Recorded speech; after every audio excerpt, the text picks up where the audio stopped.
Count on LEX 18 News.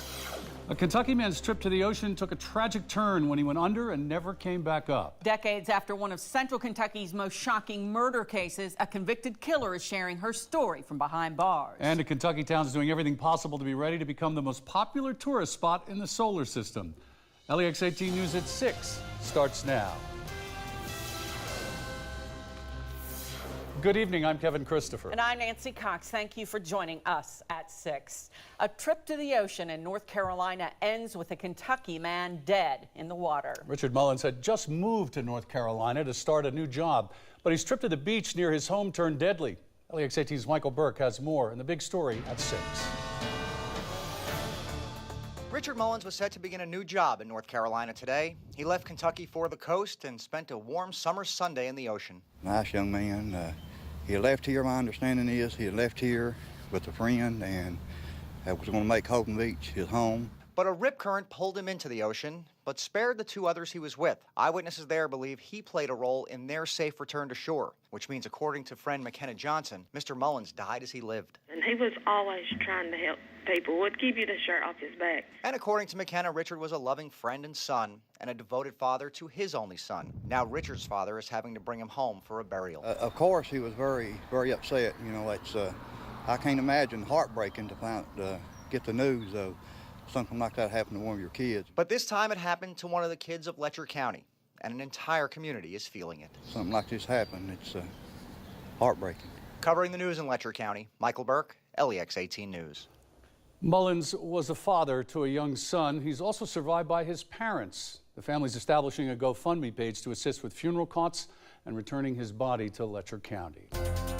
A former educator in Lexington was in court today for her rape and sodomy case involving a child under 16.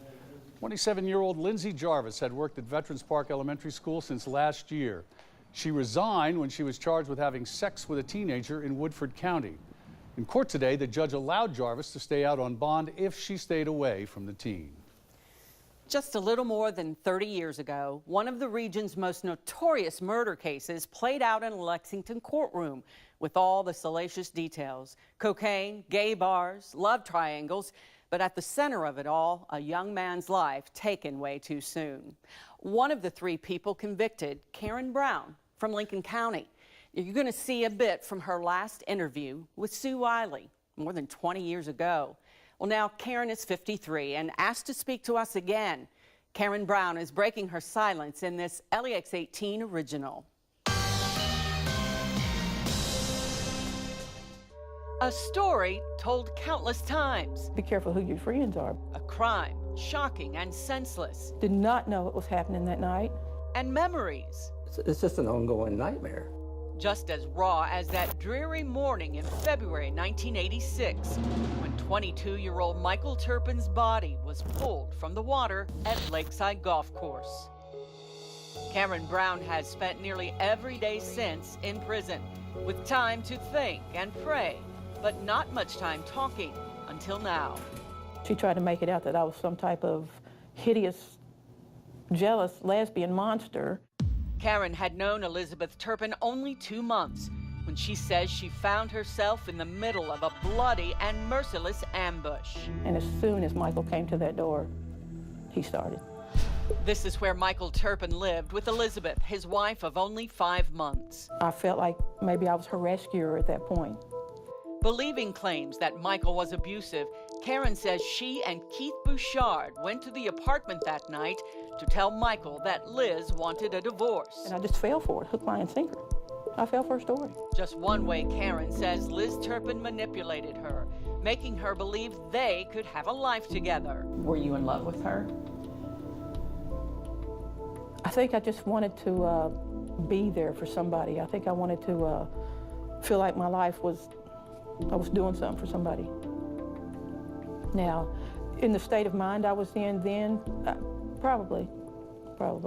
As Karen tells it, she knew nothing of the murder plot until just before Keith told her to knock on the door.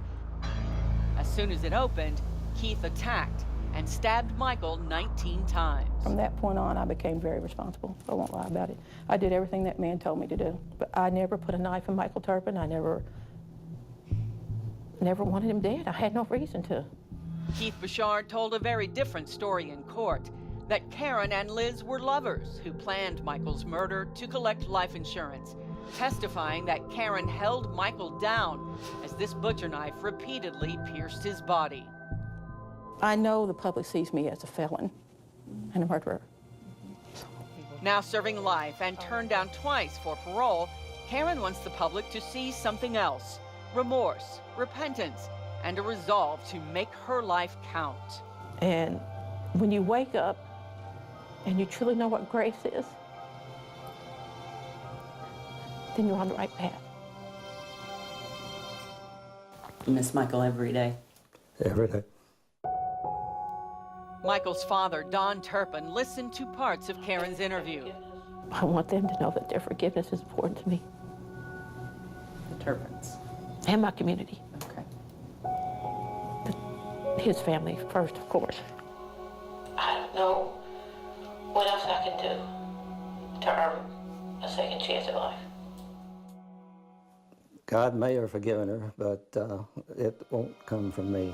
You know, my goal in life is to outlive her. So, thankfully, I'm in good health. So, I'll hope I'm here when they put her in the ground. Karen Brown is up for parole again in 2020, and so is Liz Turpin. Michael's father says the family will be there again and again if necessary.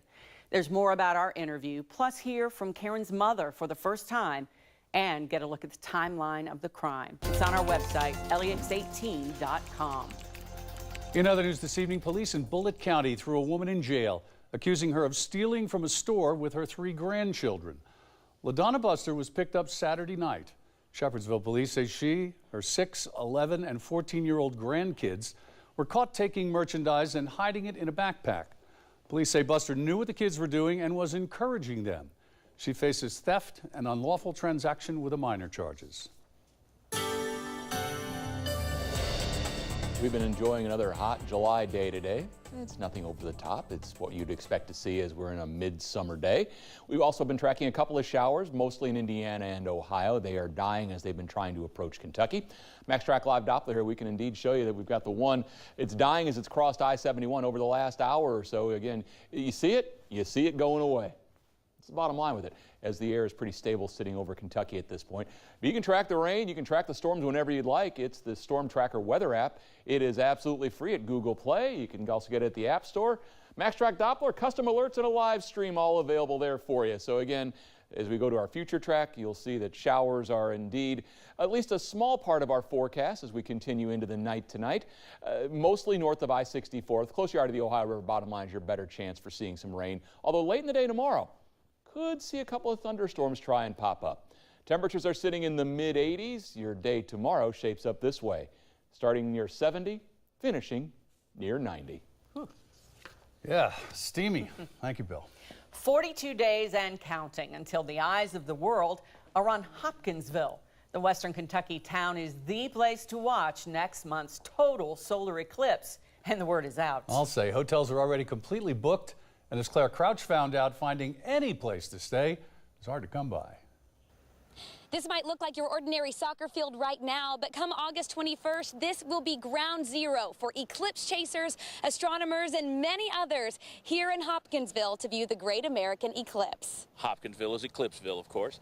Call it Solar Zero. We have 13 foreign countries represented and 36 states. With countdown clocks posted up all around the city, the whole town is abuzz. I think folks are really starting to realize, as things are really picking up, that this is really the place to be for the eclipse. For months and years, this city has been prepping for August 21st, 2017, turning local parks into grids of 15 by 20 campsites. And those are going gangbusters.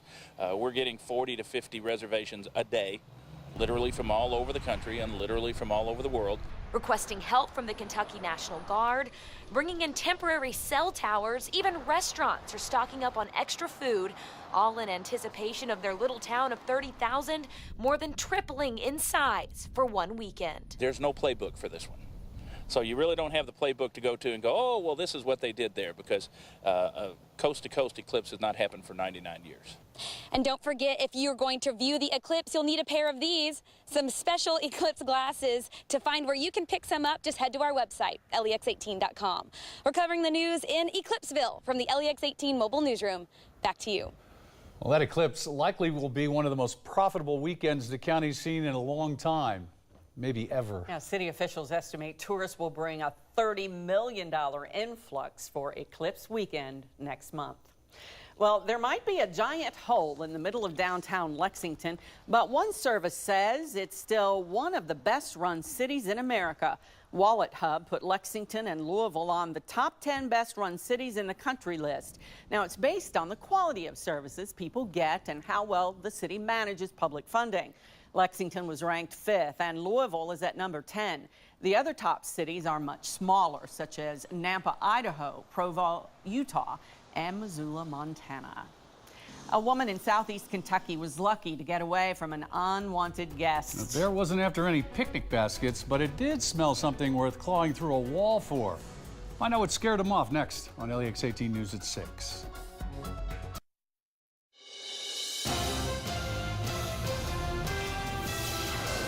There will be a few more hours of interruption for drivers on the Mountain Parkway. That weekend closure in Clark County has been extended. The westbound lanes at exit 10 were supposed to reopen this morning, but the state transportation cabinet says the work isn't finished and the delays will continue. The westbound lanes are closed until 6 tomorrow morning, and now drivers are being rerouted through Clark County onto I-64. A truck carrying roof shingles slowed down traffic on I-75 in Lexington this afternoon. It happened near the 113-mile marker in the southbound lanes. Police have not said if anyone was hurt or even how many cars were involved. But the shingles have been cleared and normal rush hour traffic should be moving on the interstate now. A Letcher County woman got quite a surprise while cooking the other day. A bear decided he wanted what was on the stove, and he wasn't letting a wall get in his way. Joe Ducey has the story from Jenkins. It was a close call for 86-year-old Lois Burke when a bear came through the wall right above her stove. And I grabbed that kid and started beating on the bottom, and he started going back. She didn't want to go on camera, but says she banged on the bottom of a pot she had in the kitchen, and the bear backed off. It was the first time a bear was in her kitchen, but Lois says just this morning she saw 2 bears in her yard. She says Fish and Wildlife officers told her there are 14 bears in the area. And I'm just telling you, they're going to have to do something with them. The bear and the little baby cubs we seen over there, the mommy looks pitiful. Look like she's on starvation. Letcher County residents say with the number of bears in the area, it's important to keep your trash in a secure spot so they can't get to it, and to be aware. God's creation, and he created beautiful animals, beautiful people, and a beautiful earth. Just have to watch for the children, all I know. Just keep an eye out for them and not let them get out of sight. And Lois says she won't be taking any chances. If he gets in my yard and I've got a gun, I'm going to blow his head off. But I hate to kill things. And they're hungry. What's wrong with them? Covering the news in Letcher County, Joe Ducey, LEX18 News.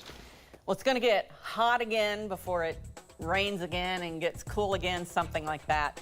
Bill will sort it out next in your LEX18 Storm Tracker forecast. Summertime, we're in it. It is a hot day out there, enough humidity that you notice, and not over the top muggy. Sunshine was sort of filtered during most of the day today. We had some high, thin overcast around. You see that with our Kentucky One Health weather bug camera. This one from the North Lexington YMCA. You notice how it's kind of a milky gray look to the sky. Those are cirrostratus clouds. They're blow off basically from some big storms that have been up in the Midwest. With these, every once in a while get some cumulus clouds building underneath, but it's been really a pretty good day. MaxTrack Live Doppler locally. Not much going on. You got that one little thing sitting up there in Owen County. That's been dropping southward out in India. See, I mean, watch it. There it is. And watch it disappear as it crosses I-71. Now, it's going to leave a boundary behind, and that boundary is going to be the focus for some new thunder showers, perhaps as soon as later on tonight, and then a potential for it during the day tomorrow as well. So through the middle of the week, we get some good July heat. It's not boiling hot, but certainly you'll know that it's the middle of summer. Latter part of the week, there's another cold front coming. That's going to do its job. It's going to bring some rain with it, which we've seen plenty of this June and July. It's also going to bring with it lower humidity by the time we get you to the weekend. So let's figure it all out here for you. Normal high would be 86. As we're looking through the next several days, we actually do get a little spike. That'll get you into Wednesday. We're talking temperatures into the low 90s, but then there's your cold front coming through by Friday into Saturday. Temperatures just running in the mid 80s, so we'll go a little bit below normal. It is a wonderful latter part of summer here, or summer day. You're talking temperatures running in the mid 80s, although Danville's at 88, Monticello's 87, so is London. Jackson comes in 83, Mount Sterling is 82. Lexington, we sit at 85. And again, it's a very nice latter part of the day. Dew points beginning to sneak up a little. Why is that 66 important? When you cross that 65 threshold, now you're getting to the point where we do consider it to be a little bit on the muggy side. But the one saving grace today, the breeze that's been keeping things mixed up. Southwest winds coming in at 13. Now, here is the thunderstorm complex up there in the Midwest. This is a summer pattern. You see these thunderstorms blossoming in the nighttime hours, and they dive to the southeast, usually weakening as they do so, but they do leave boundaries behind. Those act as the focusing mechanism for the next batch of storms. See, not much going on right now up here in Illinois and Indiana, but there is a severe thunderstorm watch in place. So that will be the area of the breeding ground for the next batch of storms. We go to the future track here. Those storms are trying to dive southward. There's 1 o'clock in the morning. Could be some storms approaching the Ohio River, but dying as they do so. So again, anything north of 64, there's a chance of rain south. I think we pretty much stay dry. As we get you into tomorrow late in the day, could be another batch of thunderstorms near the Ohio River, but again, for most of us, it'll be a dry Tuesday. Wednesday, I think everybody stays dry. The high tries to muscle up a little bit more, so shower and thunderstorm chances will be minimal for us on Wednesday. I'll tell you though, it's been hot, it's been humid. How do you stay cool? How about a good cool glass of lemonade? Well, all you have to do is find a Lemonade Day stand. It benefits the Salvation Army. If you see these kids out there, yeah, you got a lemonade stand, they're maybe asking for $1 for the glass of lemonade. Give them a couple, because all that money goes to the Salvation Army. Kids, if you want to register one, go to our website, lex18.com or lemonadedays.org. For tonight, mainly fair sky. Temperatures drop close to 70, clear to partly cloudy. That dying thunder shower is a chance, especially to the north. Tomorrow, how about a high up around 90? Along with that, it's a partly to mostly sunny sky, hot, a little breeze going as well. That small thunder shower chance to the north. Here's what the forecast looks like as we extend it out through your 8 days. Shower and thunderstorm chances increase Thursday and Friday after the heat peaks on Wednesday. But it sets the stage for, at this point, looks to be a pretty good weekend. So you're getting used to your new digs here. I leave little trails of breadcrumbs so I can find how to get back to where I need to be. So yeah. Kind of big, isn't it? Yeah. A lot of new stuff to get used to. Yeah. Us too. And you too. Well, Coach Calipari talks about what it was like coaching 2 of his upcoming Wildcats for this next season. And a couple of UK football players are on preseason award watch lists. Keith Farmer has all the details next in LEX 18 Sports.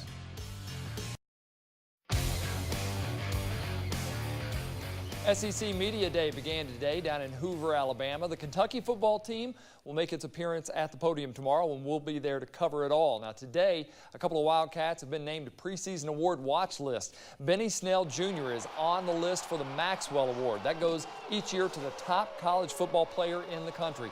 The sophomore running back set 6 UK freshman records last season, including 1,091 yards on the ground and 13 rushing touchdowns. Jordan Jones has been placed on the Bednarik Award watch list. It goes annually to the top defensive player in college football. The junior linebacker led the SEC and was 16th nationally in solo tackles with 6 per game. He had a team high with 109 total tackles while also leading the Cats with 15.5 tackles for a loss. 3 teams got things started today down at the SEC Media Day in Hoover, Alabama: Arkansas, LSU, and Tennessee. The Volunteers are one team that Kentucky has to start beating on occasion to climb in the rankings in the East Division. Our goal every year is to win a championship and compete to win a championship. So was it a disappointment? No. Did we not accomplish some of the things we set out to do? Absolutely. We have to learn from the things that went wrong that we could have done better. UK quarterback commit Jarren Williams is climbing big time in the rankings after his impressive performance at the opening camp in Oregon. Williams jumped 111 spots in the most recent 24/7 Sports rankings. He's now ranked 145th overall, the 13th quarterback in the class of 2018, and the top quarterback commit in the SEC, and he's coming to Kentucky. Well, Coach Calipari wrapped up his first time of coaching the USA Under-19 team yesterday. Didn't end with gold medal, but he still learned a lot. The Americans finished with a bronze medal after easily beating Spain 96-72. For Coach, he got to try some things that he believes he can use with this year's UK team. And he got to coach a couple of his players for this season's team, Hamidou Diallo and P.J. Washington, which will help all of them as practice starts in the fall. I learned a lot about P.J. and Hami, both some strengths and weaknesses. You saw I did some stuff with Hami at the end because he was struggling, and I wanted him to know, I'm with you. I'm with you. I'm going to help you, but you got to let me coach you. And I think those two are going to be outstanding. I can't wait to get back to my team. And in the NBA Summer League tonight, the Kings were playing the Lakers. Well, Lonzo Ball not going to play in that one. He has a hamstring injury, so he will not face De'Aaron Fox. LAX 18 News will be right back. Some summertime heat and humidity, and it's going to stick around for a while. It is, and that's kind of what mid-July is supposed to be like. So tonight we drop down close to 70. If you're north of 64, I think well north of 64, you may see a shower wander by, but for most of us, it's a dry night. You know, we've all gotten used to the new set, but you over there with those football players behind you, that was a little Looks like scary. it could have been coaching on the sidelines there, man. Can I take one of them out? A whistle and a ball We cap. need more of that True Blue music, though, that guitar riff. It was good, wasn't it? Thanks for watching. Nightly News is next. See you again at 7 and 11.